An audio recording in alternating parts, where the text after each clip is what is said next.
Selamat pagi, selamat Paskah Jemaat GKI Philadelphia yang dikasihi oleh Tuhan. Marilah kita berdiam diri, masuk dalam doa teduh.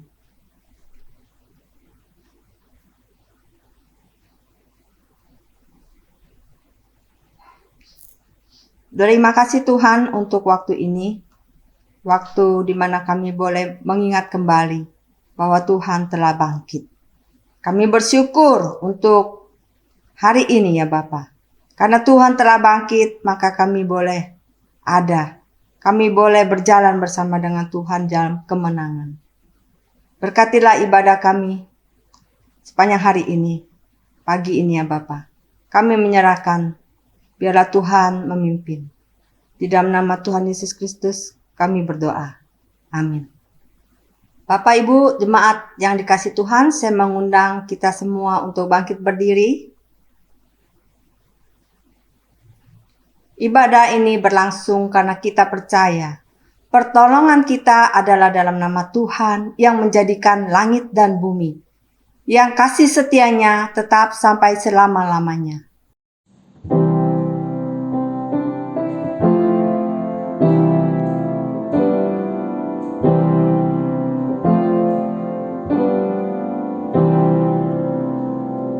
Kiranya kasih karunia dan damai sejahtera dari Allah Bapa kita dan dari Tuhan Yesus Kristus menyertai jemaat sekalian. Inilah nats kita pada pagi hari ini, diambil dari Matius 28. Matius 28 ayat 6 berkata, "Ia tidak ada di sini, sebab ia telah bangkit." Bapak Ibu yang dikasihi Tuhan, kebangkitan Tuhan Yesus menjadi jaminan bagi kita bahwa pada suatu hari nanti kita juga akan dibangkitkan bersama-sama dengan Dia sebagai orang-orang miliknya. Bapak Ibu, kita juga tahu bahwa ketika Tuhan Yesus hidup, maka ada hari esok buat setiap orang yang percaya. Karena Dia yang memegang hari esok, kita tidak perlu gentar. Sebab Dia hidup, ku ada hari esok.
Yesusku hidup.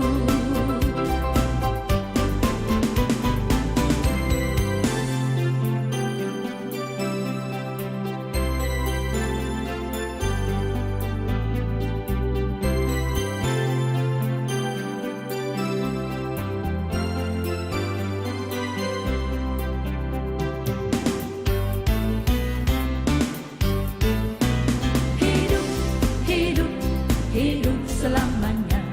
Tuhan Yesus hidup, hidup selamanya. Hidup, hidup, hidup selamanya. Tuhan Yesusku hidup. Oh haleluya, oh haleluya. Tuhan Yesusku hidup selamanya. Oh haleluya, oh haleluya. Tuhan Yesusku hidup. Oh haleluya, oh haleluya. Tuhan Yesusku hidup selamanya. Oh haleluya, oh haleluya. Yesusku hiduplah. Yesusku hiduplah.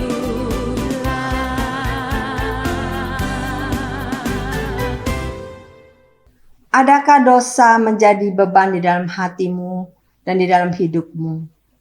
Marilah saudara kita datang kepadanya, kita mengakui segala beban kita, segala dosa kita.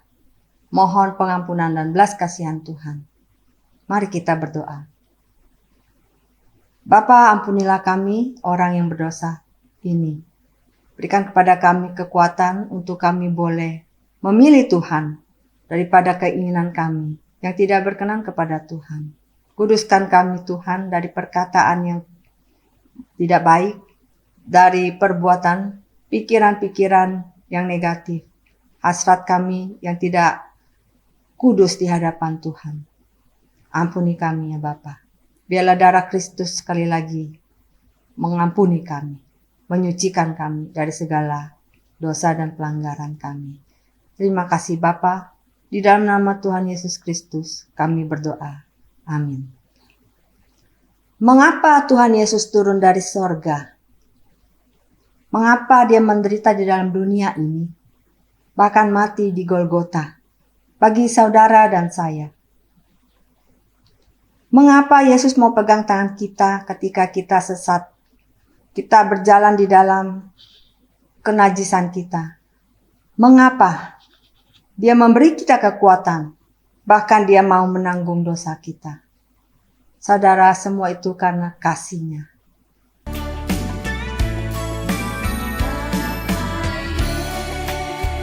Yesus turun dari sorga, masuk dunia gelap penuh celah.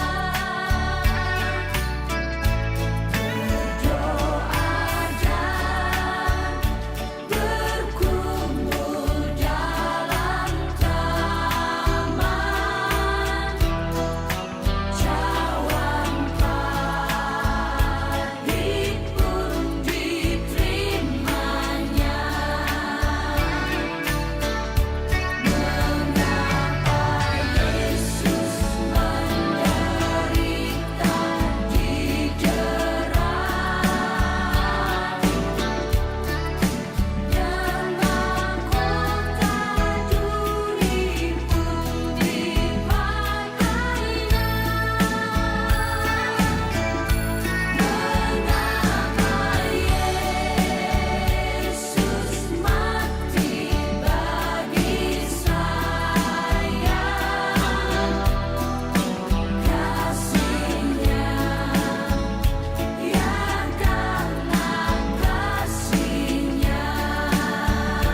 Saat ini firman Tuhan akan diberitakan saudara. Ajaib kasih Tuhan Yesus yang telah dinyatakan sepanjang hidup kita. Dia menyertai dan menggenapi firman-Nya. Marilah kita selalu bersyukur dan memujinya dan semakin mengasihi Dia. Ajaib kau Yesus, ajaib kasih-Mu yang kau nyatakan di sepanjang hidupku. Dari segalanya yang kau janjikan telah kau genapi bagiku.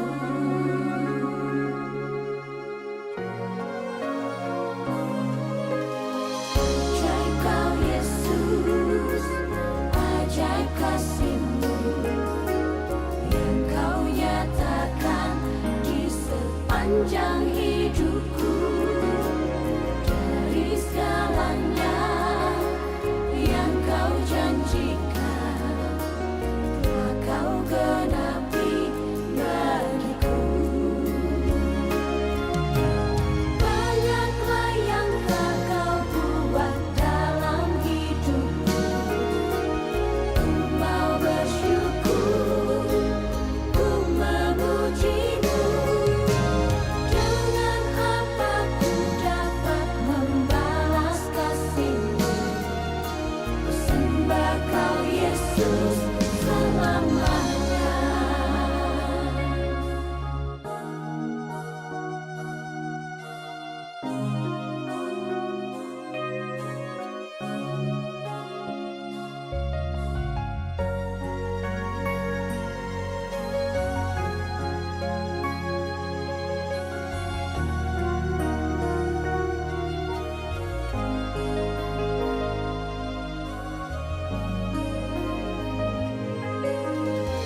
Ajaib kau Yesus, ajaib kasih-Mu yang kau nyatakan di sepanjang hidupku. Dari segalanya yang kau janjikan telah kau genapi bagiku.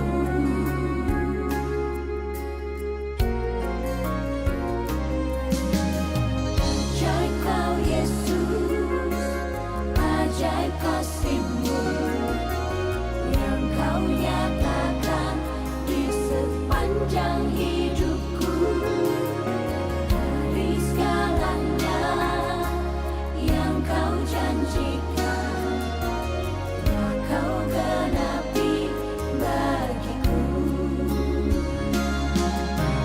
Banyaklah yang telah kau buat dalam hidupku.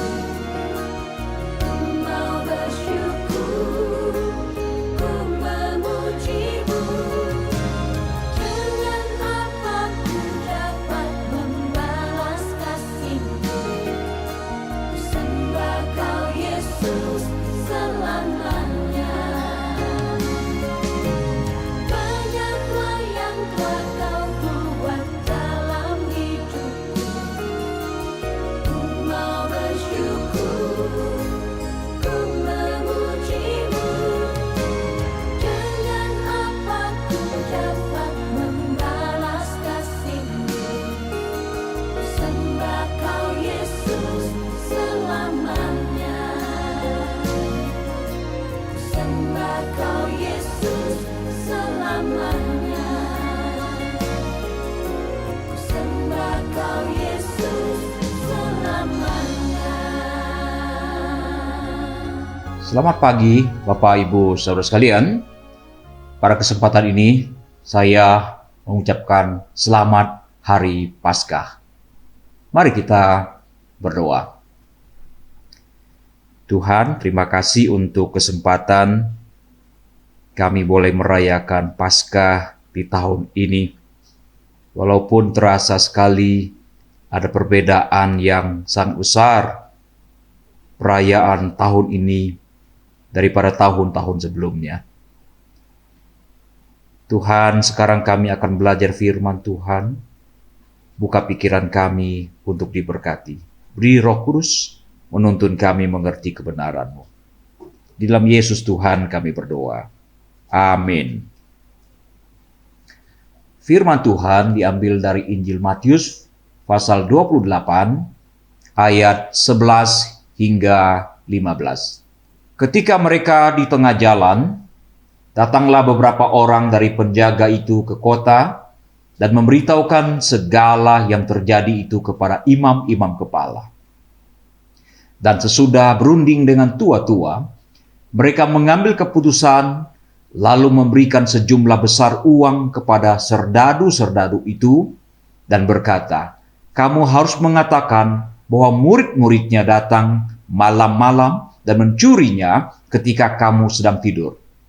Dan apabila hal itu kedengaran oleh wali negeri, kami akan berbicara dengan dia sehingga kamu tidak beroleh kesulitan apa-apa."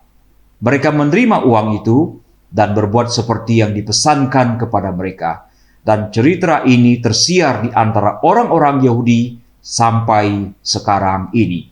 Demikianlah firman Tuhan. Berbahagialah orang yang membaca, merenungkan, dan melakukan di dalam hidupnya. Haleluya.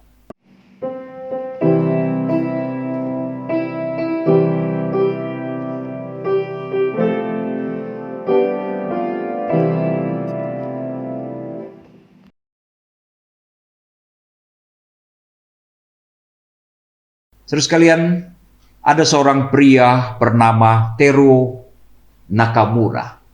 Teruo Nakamura lahir di Taiwan pada tahun 1919. Pada tahun 1943, dia direkrut oleh Jepang karena ayahnya memang orang Jepang dan ibunya seorang Taiwan untuk menjadi tentara. Setahun kemudian, Teruo Nakamura mendarat di Pulau Morotai, Maluku Utara. Pada September tahun 1944, pasukan sekutu yang dipimpin oleh Douglas MacArthur menyerang Jepang di pulau itu. Pada waktu itu ada sekitar 2.500 tentara Jepang. Sebagai imbas dari peperangan itu, sebanyak 1.700 tentara Jepang tewas, 800 menyerahkan diri, dan sebagian tewas. Rupanya ada 10 tentara Jepang yang melarikan diri. Salah satunya adalah Teruo Nakamura. Mengapa mereka melarikan diri, saudara? Karena pada waktu itu pasukan sekutu gabungan dari Amerika dan Australia mempunyai kekuatan yang sangat besar. Mereka mempunyai 90.000 pasukan. Inilah yang menyebabkan akhirnya Teruo Nakamura bersembunyi di hutan Pulau Morotai selama 30 tahun. Sungguh menyedihkan. Saudara sekalian, perilaku pemimpin agama Yahudi, mahkamah agama, sungguh membingungkan dan terasa tidak masuk akal. Bagaimana bisa mereka yang mencelakakan Yesus, yang membuat Yesus menderita di Bukit Golgota dan akhirnya mati di tempat itu, setelah mendengarkan Yesus bangkit, tidak mengalami pertobatan, tidak merasa takut, dan tidak merasa ngeri terhadap Yesus yang begitu luar biasa dan yang sudah mati dan yang bangkit kembali. Bukan hanya mereka tidak takut pada Yesus, tidak bertobat, tapi mereka malah melakukan kejahatan yang lain lagi. Di dalam pembacaan firman Tuhan dikatakan sejumlah serdadu yang menjadi penjaga kuburan Yesus sangat ketakutan. Alkitab mengatakan mereka ketakutan seperti orang-orang mati. Nah, rupanya ada beberapa di antara prajurit-prajurit itu lari ke dalam kota untuk membuat sebuah laporan resmi. Mereka telah melihat malaikat turun dan berada di kuburan pada hari itu. Dan mereka juga mengalami ada gempa bumi yang dahsyat, sehingga kuburan Yesus terbuka. Dan pasti mereka sudah membuktikan bahwa kubur Yesus telah kosong. Dan dalam rangka inilah, dengan tergopoh-gopoh, tergesa-gesa, mereka datang memberikan laporan. Para serdadu bertemu dengan siapa?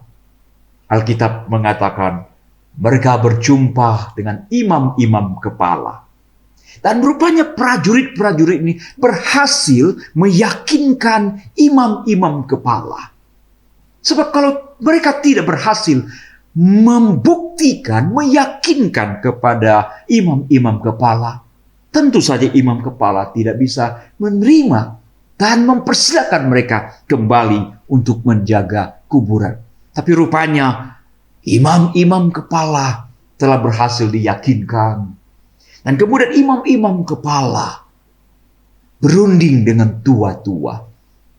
Dan tua-tua juga berhasil diyakinkan bahwa sebetulnya Yesus telah bangkit. Kedua pihak, imam-imam kepala dan tua-tua, mereka disebut sebagai mahkamah agama, Sanhedrin. Akhirnya percaya Yesus telah bangkit. Bagaimana respon mereka setelah mereka tahu Yesus telah bangkit? Apakah mereka tahu bahwa pribadi yang bangkit itu adalah pribadi yang luar biasa, yang bisa membangkitkan orang mati, yang bisa meneduhkan laut yang bergelora, yang bisa menyembuhkan orang sakit, dan yang juga mengusir setan? Tentu mereka tahu Yesus yang sangat populer pada waktu itu. Bukankah peristiwa kebangkitan Lazarus pun mereka ketahui?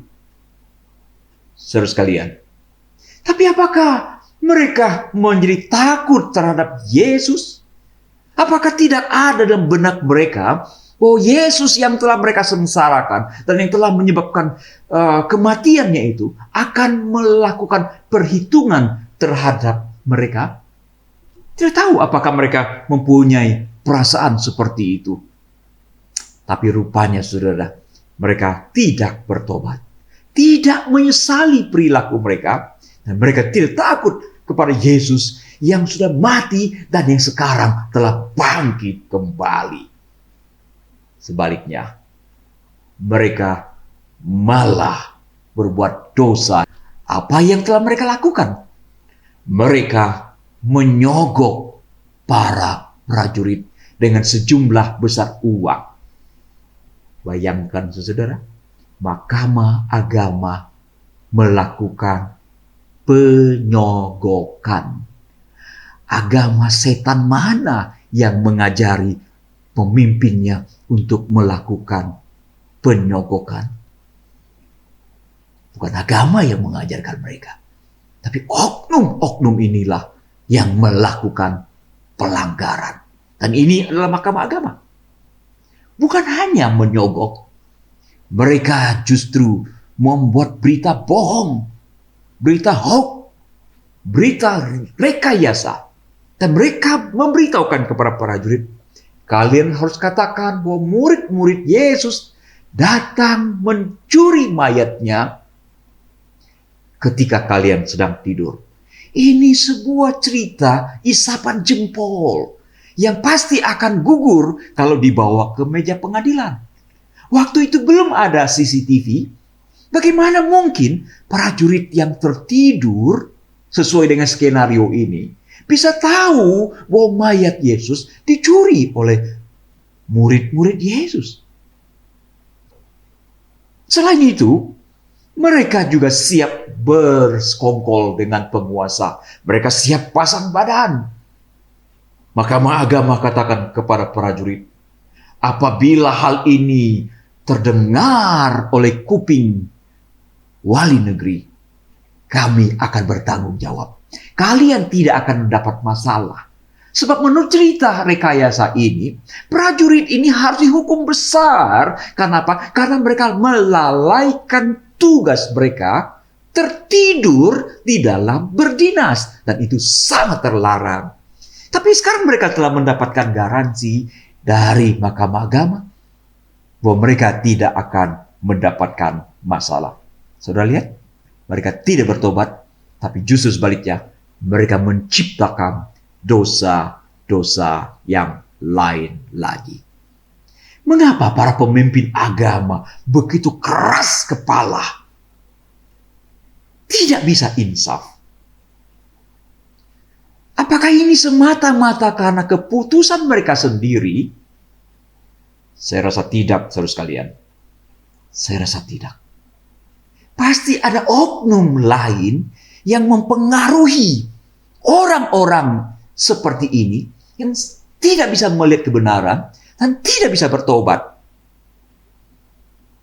Jauh sebelum peristiwa ini, Tuhan Yesus pernah mengingatkan kepada pemimpin agama Yahudi. Dia berkata, iblislah yang menjadi bapamu. Dan kamu ingin melakukan keinginan bapamu. Jadi jauh sebelumnya, beberapa tahun sebelum kematian Yesus, dia telah mengingatkan pemimpin-pemimpin Yahudi bahwa iblis adalah bapa mereka.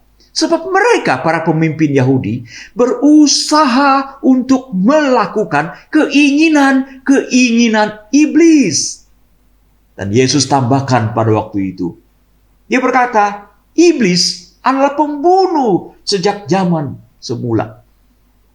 Dan tidak hidup di dalam kebenaran. Sebab di dalam iblis, tidak ada kebenaran. Apabila ia berkata dusta, ia berkata atas kehendaknya sendiri, sebab ia adalah pendusta dan bapa pendusta. Iblis adalah oknum yang tidak senang apabila ada orang-orang beriman kepada Tuhan Yesus. Dan tiap-tiap orang, sesuai dengan petunjuk firman Tuhan, telah dibutakan oleh kuasa kegelapan ini. Sehingga dia tidak bisa lagi mengerti kebenaran Injil. Ingat saudara sekalian, Yesus berkata kepada Paulus tentang tugasnya. Tuhan Yesus berkata, Paulus akan dipisahkan dari bangsa Yahudi dan bangsa-bangsa, dan seterusnya untuk diutus supaya Paulus membuka mata mereka, dan supaya mereka, orang-orang yang tertutup matanya itu, berbalik dari kegelapan kepada terang. Perhatikan kata-kata ini. Supaya orang-orang yang telah dibutakan rohaninya itu, berbalik dari kegelapan kepada terang. Dan dari kuasa iblis kepada Allah. Supaya mereka, oleh iman mereka kepadaku, kata Tuhan Yesus, memperoleh pengampunan dosa dan mendapat bagian dalam apa yang ditentukan untuk orang-orang yang dikuduskan. Jadi saudara, di dalam banyak kasus, pelayanan Kristiani adalah pelayanan peperangan rohani. Yesus ketika baru saja akan memulai pelayanan, dia dicobai setelah dia berpuasa 40 hari, 40 malam. Dan iblis meninggalkan Yesus. Tetapi Alkitab mengatakan, iblis pergi meninggalkan dia dan menunggu kesempatan yang lain. Iblis tidak menyerah. Dia mencari kesempatan yang lain. Berkali-kali Yesus mengusir setan. Dan dia juga menyebut setan, iblis adalah bapa pendusta. Iblis senantiasa berusaha untuk menggagalkan pekerjaan Yesus, termasuk melalui para murid-muridnya. Saudara sekalian, itu sebabnya ada murid yang menyangkalinya sampai berkali-kali. Ada muridnya yang menjualnya. Yudas Iskariot, kerasukan setan. Petrus dimanfaatkan oleh iblis ketika dia berusaha menghibur Yesus. Manakala Yesus berkata bahwa dia akan pergi ke Yerusalem dan untuk mati di sana, Petrus menarik gurunya ke samping dan berkata, sekali-kali hal ini tidak akan pernah terjadi. Dan saudara tahu, Yesus menghardik Simon Petrus dan berkata, "Kenyalah engkau iblis." Sudah lihat? Di dalam pelayanan Yesus, iblis tiada henti-hentinya merongrong dan berusaha merusak. Begitu pula dengan Paulus dan kawan-kawan ketika berada di Filipi, saudara. Ada seorang perempuan yang berteriak berhari-hari dengan teriakan-teriakan yang indah kedengarannya. Orang-orang ini adalah hamba Allah yang maha tinggi. Tidak ada yang salah dengan kata-kata itu.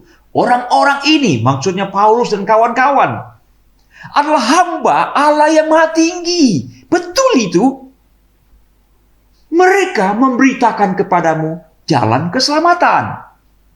Apa yang Paulus dan kawan-kawan kerjakan adalah mereka memberitakan jalan keselamatan kepada orang-orang Filipi. Dan ini yang dikatakan oleh perempuan yang mengikuti Paulus selama berhari-hari.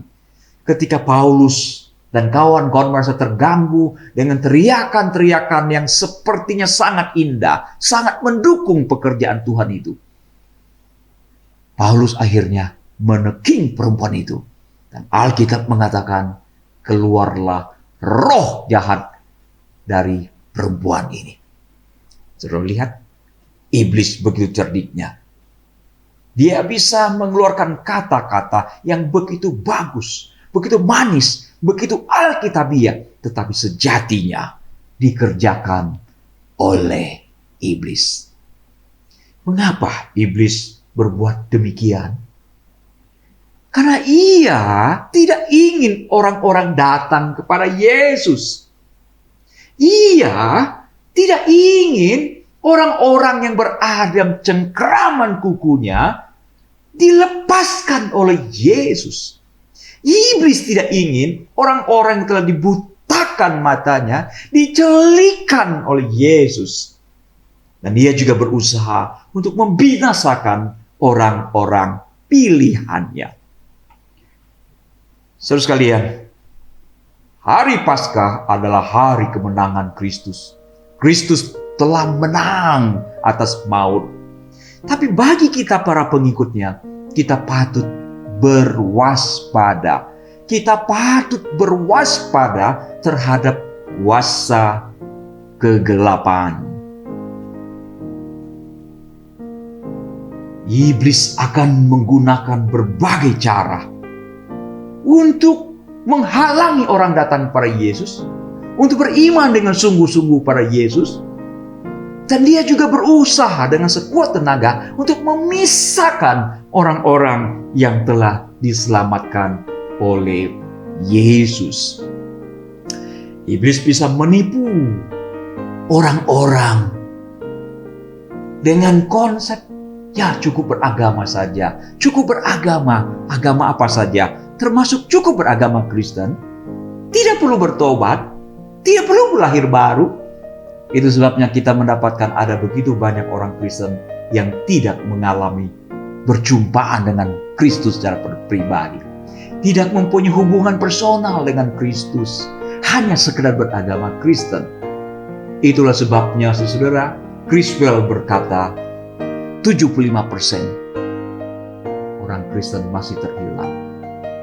Howie Tozer berkata, 90% orang Kristen belum selamatkan.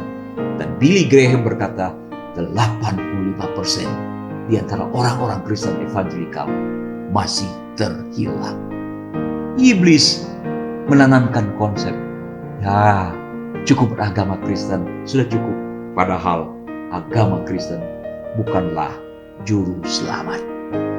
Iblis juga bisa melakukan berbagai tanda-tanda ajaib, tanda-tanda dahsyat.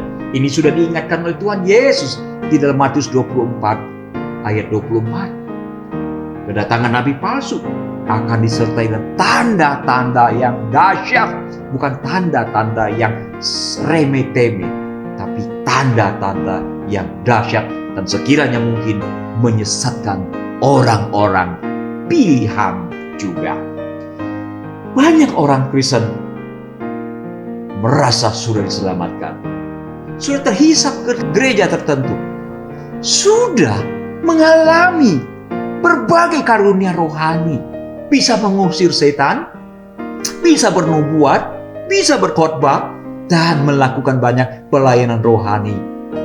Bagaimana mungkin tidak diselamatkan? Pikiran mereka.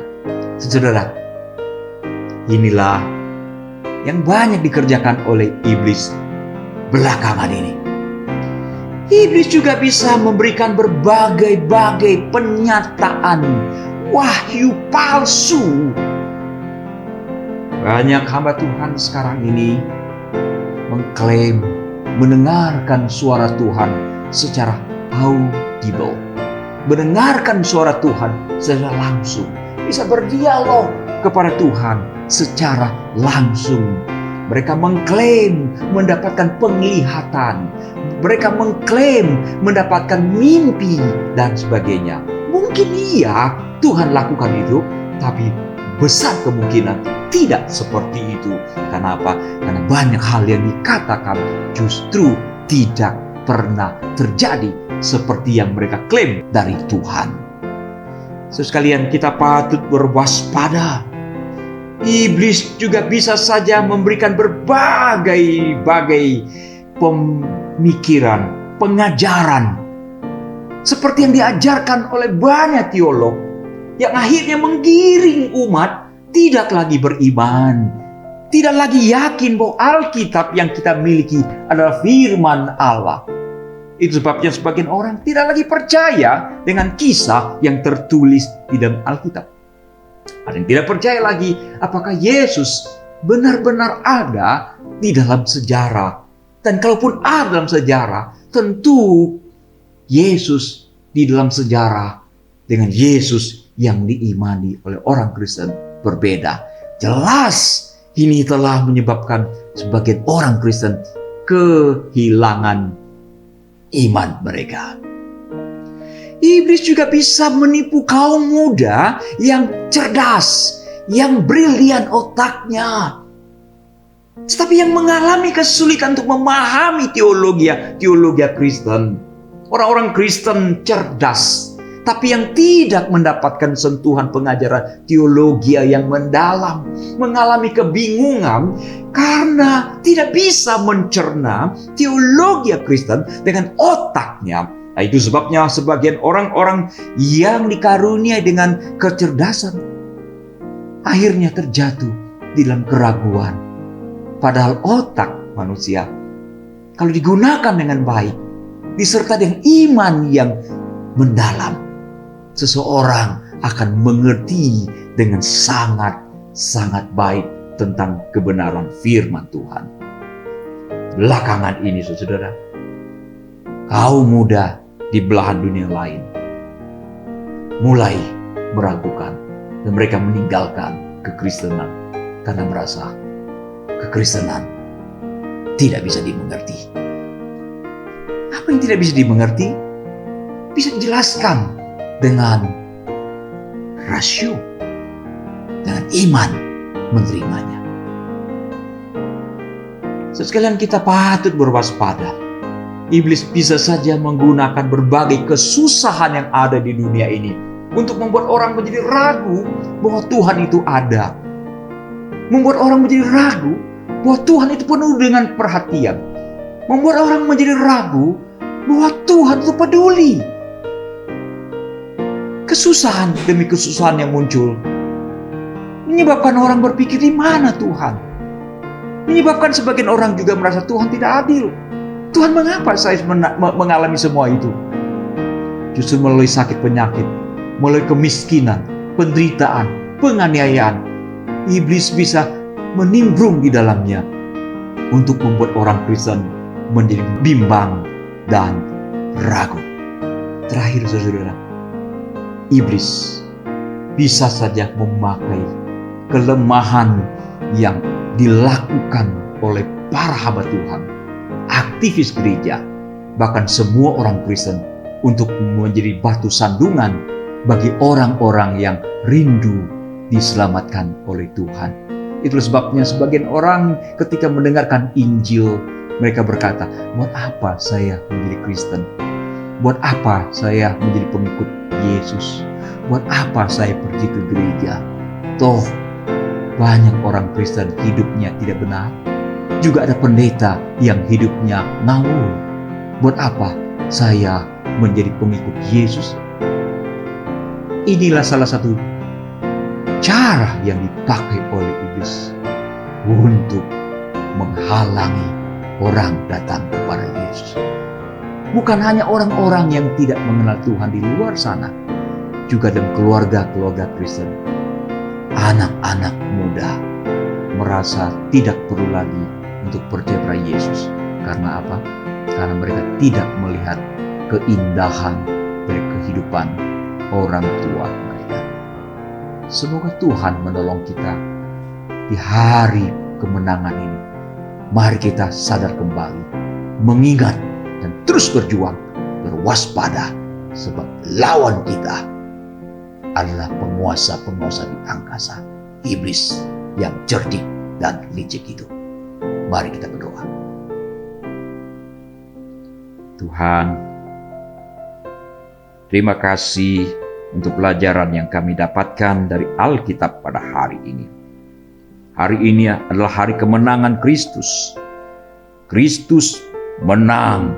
Kristus telah mengalahkan maut. Dan kami sebagai pengikut-pengikut Kristus, mampukan kami melihat kebenaran dengan baik ya Bapa. Agar kami semua dicelikan matanya. Dan kami bisa melihat misteri hidup ini dengan lebih baik lagi, lebih transparan lagi, sehingga melalui berbagai peristiwa kami bukan menjauh dari Tuhan, sebaliknya kami semakin mendekat kepada Tuhan. Dengarkan kami Tuhan. Kami berdoa, memohon di dalam Kristus Tuhan. Amin. Terima kasih untuk firman Tuhan yang telah kita dengarkan bersama-sama. Kiranya itu menjadi satu pengajaran bagi kita dan menjadi satu motivasi untuk kita berjalan bersama dengan Tuhan. Bapak Ibu Jemaat sekalian, saya undang untuk bangkit berdiri. Kita akan mengakui pengakuan iman kita seturut pengakuan iman rasuli. Aku percaya kepada Allah, Bapa yang Maha Kuasa, Khalik langit dan bumi, dan kepada Yesus Kristus, anaknya yang tunggal Tuhan kita, yang dikandung daripada Roh Kudus, lahir dari anak darah Maria, yang menderita sengsara di bawah pemerintahan Pontius Pilatus, disalibkan, mati dan dikuburkan, turun ke dalam kerajaan maut.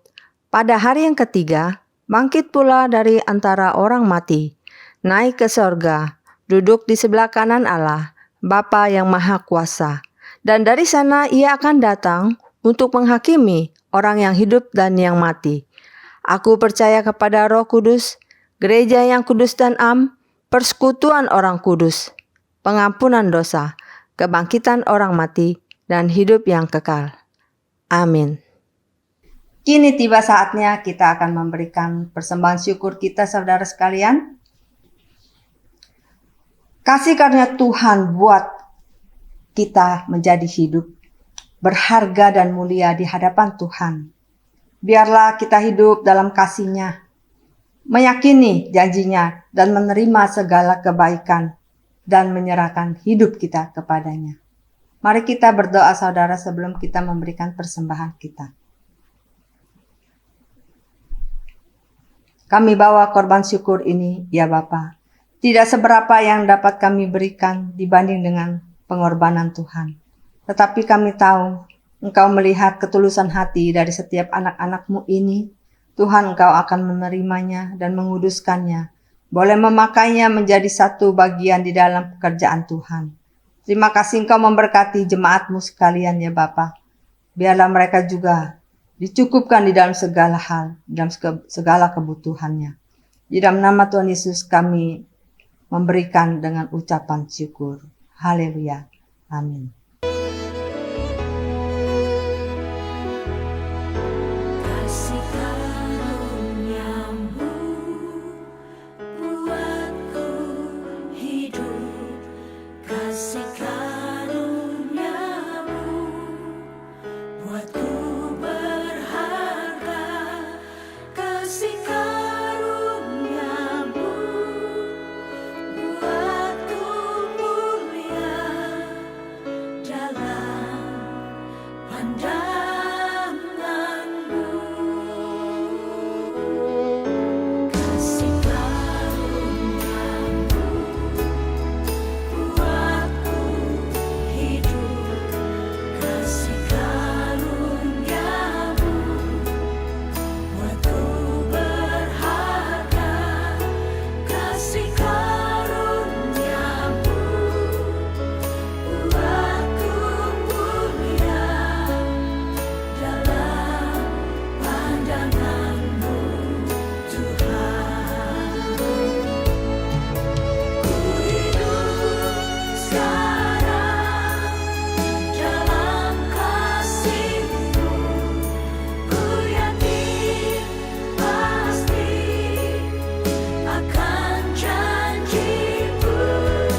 Ku terima segalanya daripada-Mu. Dalam anugerah-Mu ku serahkan seluruh hidupku.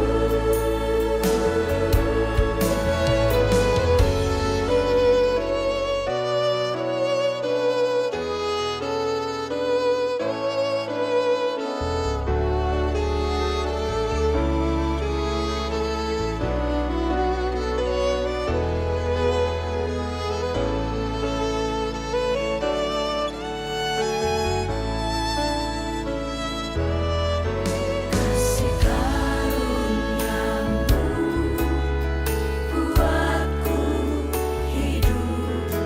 Kasih karuniamu buatku berharga. Kasih karuniamu buatku mulia dalam pandanganmu, Tuhan.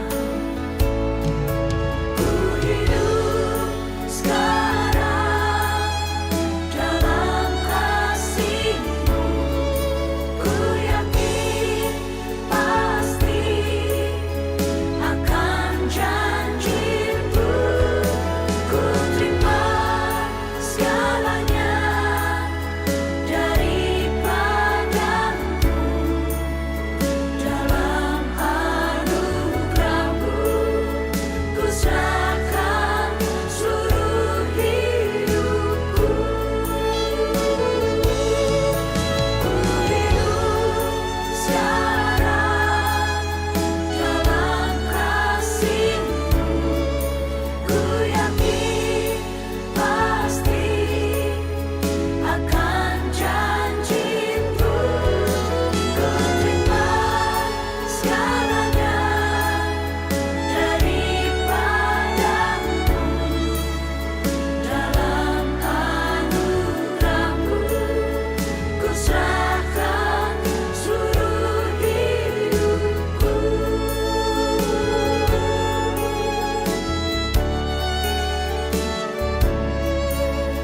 Dalam anugerah-Mu ku serahkan seluruh hidupku. Saudara sekalian, kita akan mengakhiri ibadah kita pada pagi hari ini. Saya undang kalian semua untuk bangkit berdiri. Doa berkat akan disampaikan oleh Pendeta Jim Mahoni. Saudara sekalian, marilah kita bersehati menaikkan doa kita, doa syafaat. Bapa Surgawi, kembali kami bersyukur atas anugerah yang telah dikerjakan Kristus bagi kami. Di kesempatan ini kami selain bersyukur juga memohon belas kasihan Tuhan untuk kondisi dunia. Tiada hentinya kami memohon pertolongan Tuhan. Lawatlah umat-Mu ya Tuhan. Berikanlah belas kasihan-Mu yang besar. Jangan biarkan orang-orang Kristen menderita melampaui batas yang mereka tidak sanggup memikulnya. Buatlah setiap orang menghadapi realita kesulitan ini semakin hari semakin berharap kepada Tuhan lebih dan lebih dalam lagi. Kami juga bersyukur banyak orang justru dituntun oleh Tuhan melalui peristiwa penyakit ini. Banyak orang berbalik lagi kepada Tuhan. Bapa Surgawi, berkatilah gereja-gereja Tuhan, berkatilah orang-orang yang sedang sakit, berikanlah kesembuhan ya Tuhan. Pakailah para medis, pakailah obat, makanan dan minuman, kiranya memberikan kekuatan bagi orang-orang yang lemah tubuh ini untuk melawan setiap virus yang ada di dalam tubuh mereka. Keluarga-keluarga yang sedang berkabung, Bapa, berikanlah lawatan-Mu, berikanlah belas kasihan-Mu. Kami juga berdoa untuk umat-Mu, GKI Philadelphia, dimanapun berada, tentu kehidupan menjadi sedikit terganggu dengan kondisi seperti ini. Bapa, kami berdoa kiranya Engkau berbelas kasihan, memberikan segala sesuatu yang dibutuhkan, memberikan anugerah-Mu, mengawal setiap anak-anak-Mu di dalam rumah, di jalan, tempat kerja, dimanapun berada, biarlah anugerah-Mu cukup. Kami juga berdoa untuk anak-anak yang tidak bisa pergi sekolah. Tuhan memberikan kesabaran kepada orang tua untuk terus membina, mendidik anak-anak ini, mengisi hari-hari mereka dengan penuh kebaikan, cinta kasih, dan pendidikan yang baik. Sekali mari kita naikkan doa yang diajarkan Tuhan Yesus. Bapa kami yang di sorga, dikuduskanlah nama-Mu, datanglah kerajaan-Mu, jadilah kehendak-Mu di bumi seperti di sorga. Berikanlah kami pada hari ini makanan kami yang secukupnya, dan ampunilah kami akan kesalahan kami, seperti kami juga telah mengampuni orang yang bersalah kepada kami. Dan janganlah membawa kami ke dalam pencobaan, tetapi lepaskanlah kami daripada yang jahat, karena Engkaulah yang mempunyai kerajaan dan kuasa dan kemuliaan sampai selama-lamanya. Amin. Sekarang kita akan mengakhiri ibadah kita, ibadah Paskah yang spesial hari ini. Arahkanlah hatimu kepada Tuhan. Jadilah saksi Kristus. Terpujilah Tuhan. Terimalah berkat Tuhan. Tuhan memberkati engkau dan melindungi engkau. Tuhan menyinari engkau dengan wajah-Nya dan memberi engkau kasih karunia. Tuhan menghadapkan wajah-Nya kepadamu dan memberi engkau damai sejahtera sekarang sampai selama-lamanya. Haleluya.